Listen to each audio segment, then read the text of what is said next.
Good morning, metalheads of the internet, and welcome to a brand new episode of the Metal Meltdown.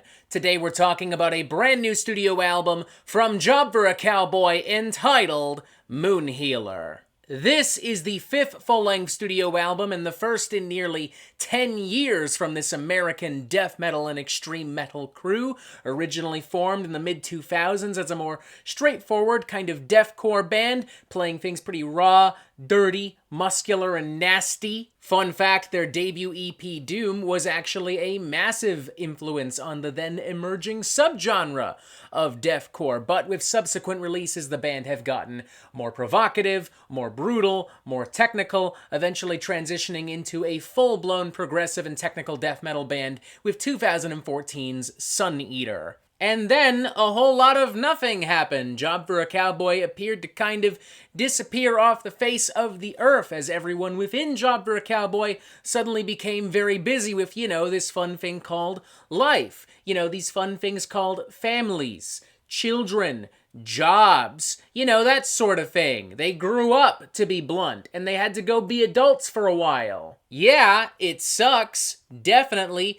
but it is what it is, and as a result of it is being what it is, Job For A Cowboy have not done anything in 10 years, and as a result, people are already going apeshit over Moon Healer. Like, this is easily one of the most highly anticipated metal albums of 2024. I've been getting emails, DMs, and comments for weeks now from motherfuckers going, hey, where's the Moon Healer review? When are we gonna get the Moon Healer review? Robert, please give us the Moon Healer review. Hey, someone else did a Moon Healer review. Why haven't you done a Moon Healer review? You wanna know why? 'Cause I got a fucking life. I'm fucking busy. That's why. Love the enthusiasm. Love the energy. But also, shut the fuck up! Please and thank you. I'm not mad at you. I'm sorry if it sounds like I'm mad at you. But honestly, shut the fuck up for a minute!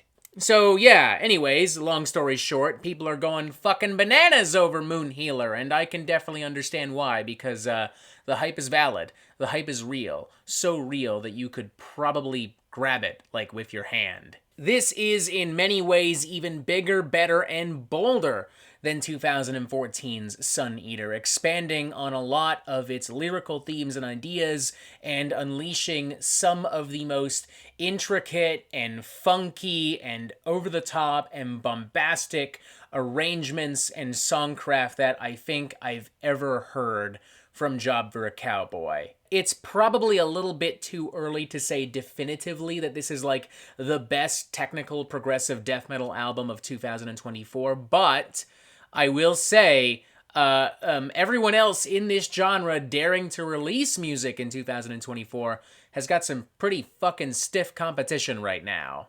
Thematically, this album can be seen as a sequel to Sun Eater with Job For A Cowboy, once again telling the story of an unnamed protagonist based on somebody they know in real life who unfortunately has severe mental health problems and also deals with the consequences of excessive hard and psychedelic drug use. As the band explains in a press release, Moon Healer offers Job For A Cowboy's fresh perspective on the protagonist from Sun Eater. Instead of descending into madness, the character achieves transcendence through chemical indulgence. With lead singer Johnny Davey further explaining, the concepts in the album follow someone attempting to explore a different human existence. They considered themselves a pseudo-alchemist. They obsessed over esoteric methods to access altered states of consciousness through various pathways. As a result, the album is chock full of cosmic and psychedelic imagery. It's a very immersive and cinematic album. Like, throughout this thing, I feel like I'm floating through some kind of multiversal, multi-dimensional void with the unnamed protagonist, and also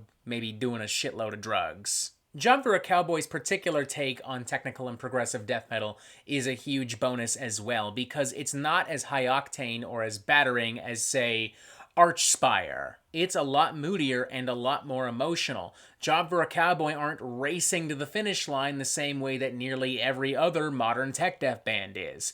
They're taking their time. They're allowing the songs to breathe and blossom. The opening number, Beyond the Chemical Doorway, for instance, is filled with atmosphere and menace and dread. It's a genuinely pretty ominous and harrowing cut with a lot of in-your-face guttural vocals and some over-the-top, beyond creation-esque, tech-deaf, progressive death metal arrangements. And when we do arrive at a few more brutal and extreme moments, take for instance the walls of towering percussion and tech-deaf riffage near the 3-minute mark, there's genuine catharsis because of all this. It feels even more important and even more impactful because Job For A Cowboy took the time necessary to build all of this up instead of immediately hitting you over the fucking head. Then there's Etched in Oblivion, filled with tons of swirling, swerving, juicy riffs and grooves and melodies. It's intricate, it's dynamic, there's a real sense of, like, suspense that kind of has you on the edge of your seat the whole time. Then there's a sorrow-filled moon, which complements some gnarly, nasty, meaty chugs with some more eccentric, funky bass work and some more otherworldly cosmic guitar work. It's just so weird and menacing and fun. I feel as if the song itself just has this really, like, evil grin on its face the entire time. The Agony Seeping Storm and the Forever Rot, which we heard in advance of this record as well, remain fantastic on here and together close this whole thing on a massive and dramatic note. And honestly, there's a real argument to be made that the Forever Rot especially is one of the best songs that Job For A Cowboy have ever put out. Fantastic production work all around. The record feels and sounds absolutely massive. It's so clean, it's so well polished, and everything is so well balanced. I love that bass is once again in the forefront of the sound here as well, with some of the coolest and some of the slickest melodies on the entire album, often performed by bassist Nick Shenzilos. Or is it Nick Shendizilos? Nick Shendizilos?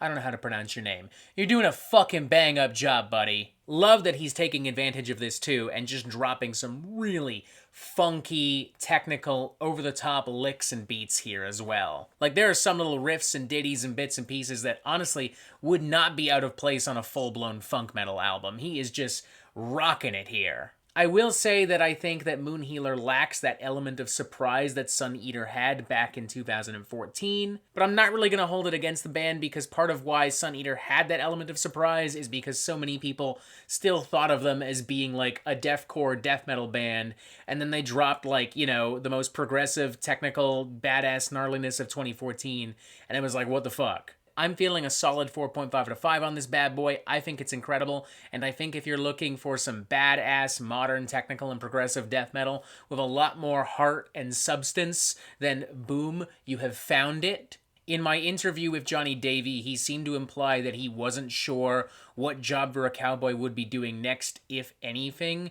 There is a very real possibility that this album is more of a one-off than anything else. We should not expect Job For A Cowboy to be continuing for another 10, 15, 20 years or so. And if that is the case, then I'm honestly just happy that Job For A Cowboy came back swinging. If this is truly their final album, I think they've ended things on a pretty spectacular note. This is definitely going to end up being one of the most interesting and memorable tech death and prog death records of 2024. Again, I do feel like it's a little too early to be like, oh, it's the best one of 2024. But I mean, hey, if I were in a tech death, prog death band right now and I was getting ready to release an album, I'd be shitting bricks right now because I'd be like, God damn, ain't no way I can top that. Moonhealer, 4.5 out of 5, incredible. Definitely check it out. And that is it for the Metal Meltdown. I'm not an expert, nor do I claim to be. So what do you think? Do you like this record? Do you not like this record? And what do you want to hear from me next? And thank you for watching. Make sure you press subscribe right here so you get updates on the Metal Meltdown fucking immediately. And as always, you have yourself a fantastic fucking day.